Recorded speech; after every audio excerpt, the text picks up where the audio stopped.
This episode of the Media Frenzy podcast is brought to you by Columbia State Community College, Middle Tennessee's first choice for secondary education. Now back to our regularly scheduled programming. Hello, everybody, and welcome back to the Media Frenzy podcast. My name is Hallie. I'm Chloe. I'm Gracie. And I'm Caitlin. We're talking about media and getting to know each other as usual, and we are still in movie month. And I thought it might be interesting if we did a slightly different kind of movie. I wanted to talk about animation a little bit today. Oh my goodness. Great. I was thinking about doing animation for my episode. So it I works got you out. covered. Yeah, thank So- you. I guess just to start out, do you guys have any favorite animated movies? Oh my Encanto. God. Tangled. Oh, Okay. God, that's so good too. And There's so Moana. many. Tangled, Moana, and Coco are my three favorites ever. They're all Disney, but I think those are always like the ones that come to my mind. Because Coco, it just makes me cry every single time I watch it. Yes. Same. And I love Moana because I love the beach. And like I watched it right before I went to Disneyland for the first time 4 years ago. Oh. So it has like an actual correlation like with the parks. And That's Tangled's cute. the best. That's cute. Tangled's just like Love that. superior to any other anime. It's a great movie. This is kind of random, but has anyone seen, like, thinking of animated movies, has anyone seen the newest Puss in Boots movie? I have. It is so good. Okay. Very It good. actually is really good. Yes. I came into it, like, my boyfriend had to convince me, and I came in as a hater because I was like determined. I was like, it's gonna be a kids my God. movie. Like, why are we going to see this? And he was like, no, trust me, like, it's actually a good movie. And I was like, I came out of the theater of it, and I was just like, I wouldn't mind if we saw it again. Oh, I like got chills during because I love animation. I love like how Puss in Boots uses like it combines 2D and 3D elements, and I just love all that stuff. And during like the first like spoilers for Puss in Boots, I guess, but when he's fighting Yeah. that big giant thing with the bell, like I got Oh, goosebumps. yeah. I was like, I just loved it. But yeah. It was so great. Those Yeah. were all good choices. Yeah. Did you say you had a favorite, Chloe, or did you? Oh no, I have four. Oh, So okay. we have Puss in Boots 2, Electric Okay. Boogaloo, Spider-Verse, Okay. Frozen 2, and Howl's Moving Castle. I'm Oh, surprised to hear Frozen 2 in there. That's a controversial answer. I am such a big Frozen 2 fan. We can't get into it. I'll talk I about it respect for 20 that a minutes. lot. I think Like- it's interesting that you threw a Studio Ghibli movie in there too. I love Studio Ghibli. You got Well- like 3 modern ones, and then you went with Studio Ghibli. You know, I can't watch Howl's Moving Castle because it makes me cry, like, uncontrollably. But, you know, that's besides the point. What is Anyway. Howl's Moving Castle about? It's about this guy named Howl, and he has a moving castle. Dang it, I was gonna do that too. Right in front of me, I have the book. Oh my Oh, God! oh, cool. Wait, Convenient. that looks Wait, put that away. This is familiar. a book month. We're getting off script. No. Yeah. It's a book to movie adaptation. Well, I heard the movie isn't really accurate to the book. It's not really. It's pretty different. Yeah. Howell's like a different character for sure. He's Yeah, I heard he's a lot more like the worst in the book. he's a little bit of a brat, but Yeah, yeah. But I would excuse it because I mean it's Howl. I am literally in love with him. Anyway, we gotta move on. okay. Well, I was gonna talk about this later, but I think we might as well talk about it now, because you brought it up.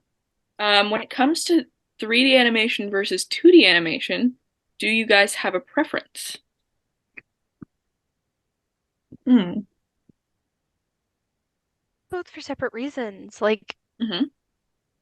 I don't know. It's like that. reasons. This is what the podcast It's like is that. for. I know. I'm just saying, like, it's apples to oranges because, like, that 2D classic style, Mhm. it's just like there's so many variations that you can do of both. And now with like Into the Spider-Verse, off topic, but Arcane, that show, Yeah. and now with Puss in Boots, like, there's so many. I think they're calling it comic style animation or something like that. But like combining elements of 2D and 3D to just create like a very almost video game-esque like experience. And I just like I can't pick between them because they're just special in their different ways, and now they're being combined, and it's just so fun. Yeah, I'd have to say like a similar thing. Like they're probably both good for different reasons. Like, because there's like the classic like animation too. Like I just keep going back to Disney. I just love Disney. But I like like the very like original like classic Disney like hand-drawn animations that are not as like 3D as like Puss in Boots or like Frozen or anything like that. But I don't know. I think that like my probably my favorite more like 2D. I don't even know if it really counts as this, but um animation is probably Sleeping Beauty from um what is it, the 40s, I think, 1940 something, I or think it like was 1950. 1950.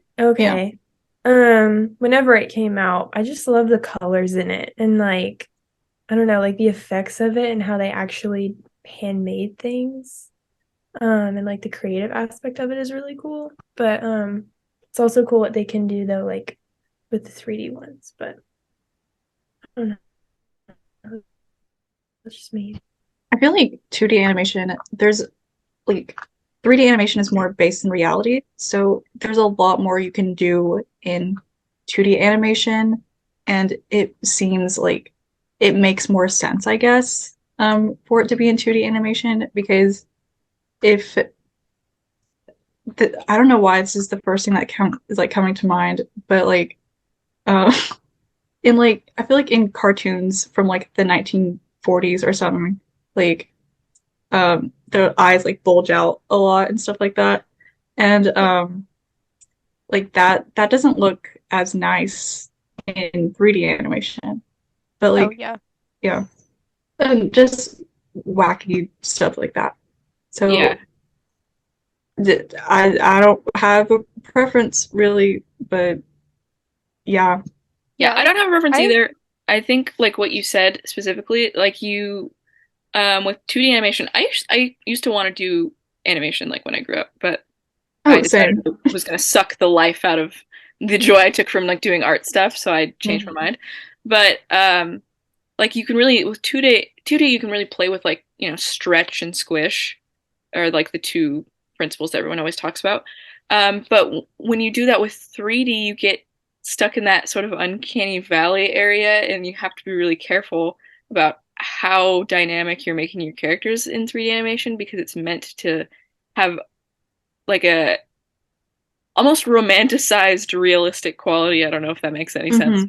Yeah, that but makes a lot of sense. Yeah. like they just can't get away with some of the things. Of course, if it applies directly to the character, you can. Like in The Incredibles, you've got Elastigirl. Her entire like point of being a character is to play with like that sort of stretch and squish on a 3D model, which is kind of interesting. But yeah, what you said makes a lot of sense, Chloe. And I feel like nowadays, with 3D animation, like a lot of it's Disney-fied. Like there's a specific art style and specific way you should do things in like the style of 3D animation. But now I like that we're branching out of that with, stuff like Puss in Boots. Coco and Turning Red is kind of a, not Coco, Luca Luca, and yeah. Turning Red. They're kind of like a deviation of the Pixar style. So I like that we're now getting out of like the Frozen and Tangled, like kind of um ideal style. Yeah, I found recently, especially they've this sort of I was gonna earlier before we kind of got on this tangent, gonna talk about like the history of animated movies. Like, the first real full length feature animated film was Snow White, um, which they got the cute little Oscar for with all the little tiny Oscars, which is really cute. Yes. Um, Wait, what? yeah, if you've never seen Snow White's Oscar, they gave it an Oscar because it was like the first animated film and it did really well.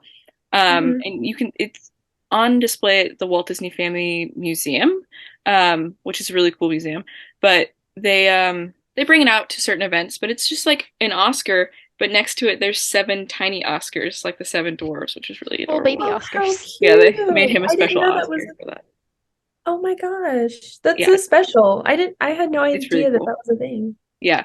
But one of the things, the reason that it got an Oscar was nobody knew if it was really even possible to make a good quality film length thing that was entirely animated. And then we would later get into the same thing with 3D animation. Nobody thought it would be successful. And so the Pixar company was founded, and we had Toy Story. And of course, Disney bought Pixar later on after they were like, it's not going to be successful. And now all of the Walt Disney animation films are almost exclusively 3D. So I've found in recent years that they were almost interchangeable, like the company's products, even though they were technically 2 separate things. Like the movie Brave is a Pixar movie, but it could definitely easily be confused with just like a normal Disney release because it's just the style is so similar to everything else. So now they're sort of getting into giving Pixar a much more cartoony, exaggerated style and giving um, like Disney the sort of realistic, like with Encanto, you had like you could see like the hairs on their skin. You But could see the movies like Luca, embroidery. yeah, it's amazing. It was so Very good. detailed. Um, but I think that's an interesting point that you made there. Talking about like the That detail, I remember seeing one time that Sully in Monsters Inc. I think has like, oh gosh, I might be totally botching the number, but like maybe 13,000 hairs or something like that. Like individual like strokes like Yeah. in each frame. Like like one frame took like I think a few hours or several hours to make. Like it was crazy. Yeah. Um but even that was like 20 plus years ago now. Mhm. So it's like amazing how far we've oh come. yeah. But Yeah, and for Tangled, they had to develop a whole new way of animating hair, and I saw a TikTok recently that said that like that whole system they had to make in 2010, it really helped them in Encanto because all of the different hair textures that they displayed in that movie really helped them finalize it, I guess. I thought that as well, like with Brave and Merida's curly hair, they had to come up with like new kinds of programmings to try to figure out how curly hair moves versus just like straight hair. Yeah. That's been one of the things that they like every movie they make, they improve upon. Um, I lost my train of thought. We're talking about hair, right? Yes. Okay. Yes. Yeah. Yes, we are. And, like the first like sort of groundbreaking movie that used it was Pixar, and it wasn't The Incredibles. It was Violet, the daughter's hair. She always had it like down Oh, her face, and it like she moves very fluidly, and so the hair had to kind of follow along. So that was like a big deal when that movie came out, because compared to the rest of her family, who all had like very shaped hair, like the mom has like that weird swoop and it doesn't move.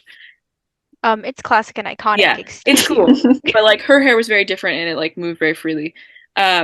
And then in the second one, they had a scene that was like for the people that knew about all the work that they put into this hair. It was sort of like a little wink wonk to the fans. In the second movie, there's just a shot that is not necessary. They only put it in there to flex their animation improvement of Violet using a blow dryer and all of her hair is blowing out to the side, Oh yeah. and it's like a 5 second clip of like the dad just like walking by saying something to her, and she's like playing with her hair in the hair dryer, just so you can see like we came up with a new program and look how much better her hair is now. that's so I love that. Yeah. much sass. You know? Like look what we Like can do. like not only Hey, did look we what I can create do. this, we also improved on it. Yeah, Oh my gosh. very cool. I think it's really though like I like that you pointed out because now that you say it and I think about it, how Pixar is more leaning towards cartoony and Disney's staying more grounded in realism. Like now that I think about it, that is definitely a trend that I wouldn't have thought about, but I've definitely noticed. Mhm. I've been very excited about what you guys were saying about like the combination of, studios utilizing both their 2D and 3D skills that they've learned over the years. Um, so we have like um movies that came out recently, like The Bad Guys. I don't know if you saw any of you saw that movie. It was I think it was Oh, I've heard It DreamWorks. was about it, but I haven't DreamWorks, I think. Yeah, I didn't see it, but I know it exists. I yeah. saw the trailers, and I I went and Yeah. saw it saw with my people making friend. fun of it for being a furry movie. Yeah, Yes. well, that's why we saw it because we thought it was funny how everybody was simping over the the wolf character. So my friend and I were like, we have to go see it. So we went and saw it. And it was actually really good. It was us and like some old couple like down in the front row. We were all the way at the top, and we were probably really irritating them because we were like actually like laughing at all the jokes and having a good time. We're like, why is this movie actually good? We came here as a bit.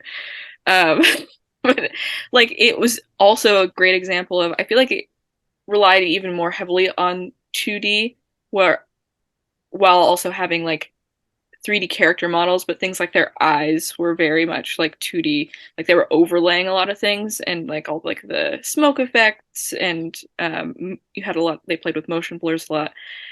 So I think we're really getting into a cool place of being able to combine both of those mediums and being able to like be a lot more creative with their stuff because for a few years everyone's kind of doing the same thing over and over again.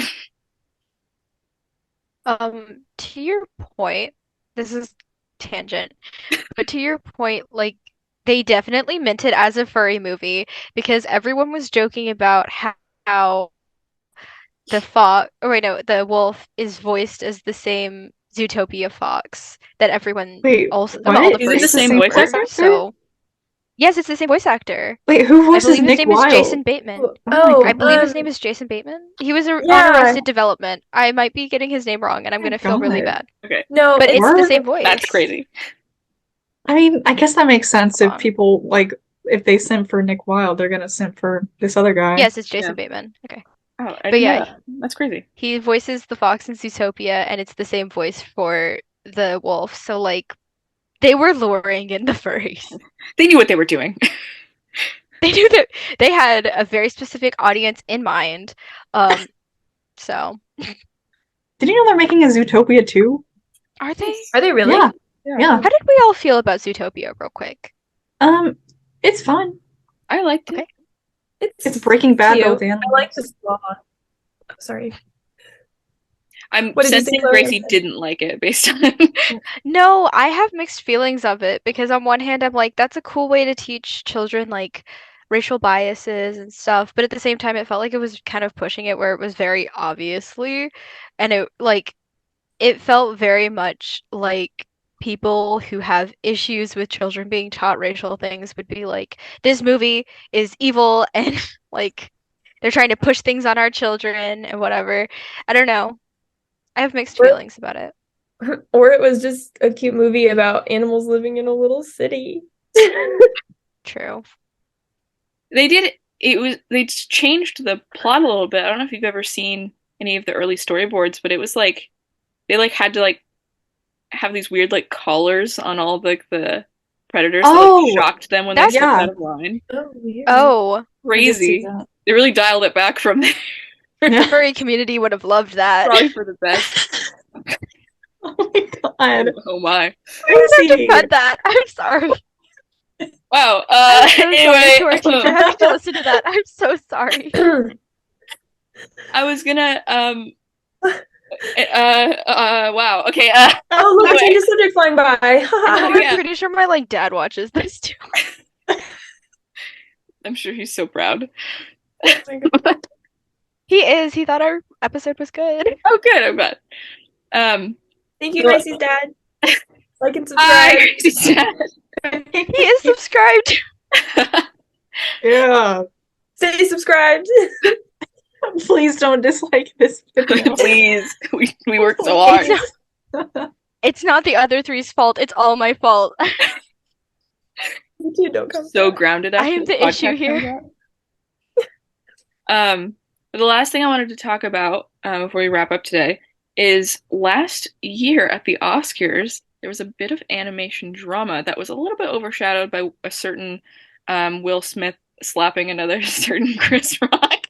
So, but there was a little bit of a shade thrown toward animation at the Oscars during the animation presentation.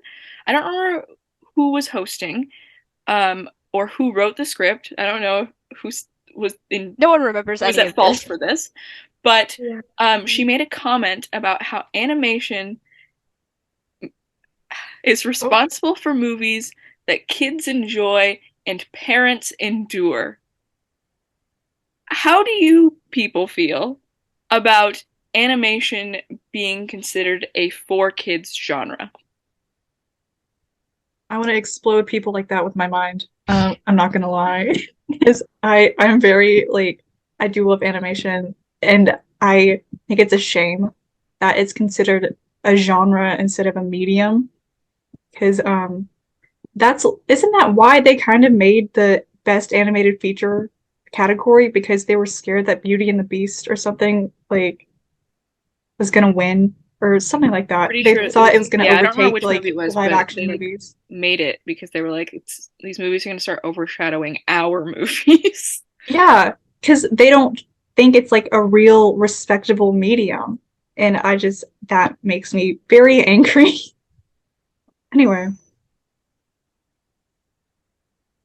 I mean, I don't know. I think that like there are definitely more cartoons that are like they're more like um kind of innocent,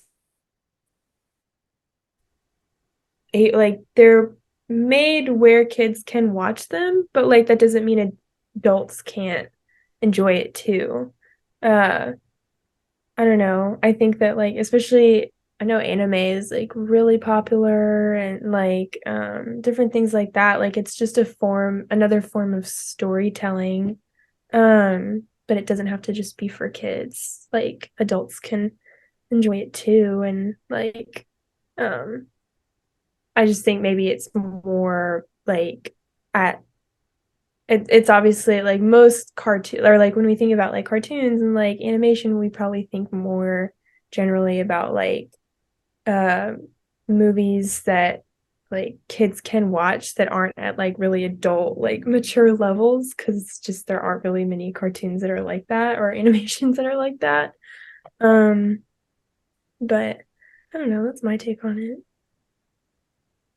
I really like what you said, Chloe, of like the way you phrased it was really good of just people act like it's a genre rather than a medium. Like I really like that phrasing because that's so accurate. Um, because like it like Caitlin was saying, there's definitely parts of animation that is meant for children audiences, but like that's all kinds of mediums where like you have different audiences, so you cater to different audiences. And I do think it's ridiculous when people say that animation is just for children because like adult animation exists. Like one of the darkest things that I've ever watched is the series BoJack Horseman, which is all animation, so dark, just all of your like just the internal darkness of humanity is really like put out on BoJack Horseman, and I'm like, tell me that that is like a kid's thing because it has a horse person and like a cat person. Like, I just think it's so crazy when people are like, or even like putting in kids shows that are like Adventure Time, kids shows that are animated. Adventure Time hit with everyone. Like, it's so goofy and weird and fun, and Steven Universe even. Like, I just think that's so ridiculous to box in animation to just say like, oh, it's just for kids. yeah, because like one of the I, I wouldn't say darkest, but it's like it's kind of out there. This movie called The End of Evangelion, and it is not for kids at all. If you've seen the first scene, you know anything about the first scene, it's not a children's movie, but it is animated. So, uh-oh. Um, I've yeah. never seen it. Oh, I'm not really a fan of Neon Genesis, so I don't recommend it. But Okay. I hear that's mixed just things my about it, take. so I don't know. It's considered one of the best of all time, but I can't get into it. You're like, but I disagree. Yeah, I hate the main character so much. I hate No. him. Anyway, Well, what have we learned today? Animation is a medium and it should be respected. Listen. That I will- Zootopia and the other one, Bad Guys, were potentially made for furry. I've learned that I am the problem on this podcast, and I understand that, and I do apologize, but I think I keep it fun. Yeah, I really you all had some great points today. I feel like this was a good podcast. I feel like we had some good discussion. And I think we stayed pretty on topic for once. We really did. Yeah, good for us. Yay. We It's didn't a mention first for Twilight everything. or after a Round single of time. applause for all of us. We didn't even bring up Twilight until right now. Yeah. Right? We didn't Twilight the animated series when? even we didn't bring It up has a any graphic young novel. adult fan fiction. Okay, look at us. Until this moment. Yes. Until this Yeah. very moment. But you know what? That's to pat ourselves on the back for not mentioning it until the end, where we're just referencing it. So, Well, Great. thank you everybody so much for joining us. This has been the Media Frenzy podcast. We'll see you next week. Goodbye. thank you guys. Bye. Bye-bye now. Bye.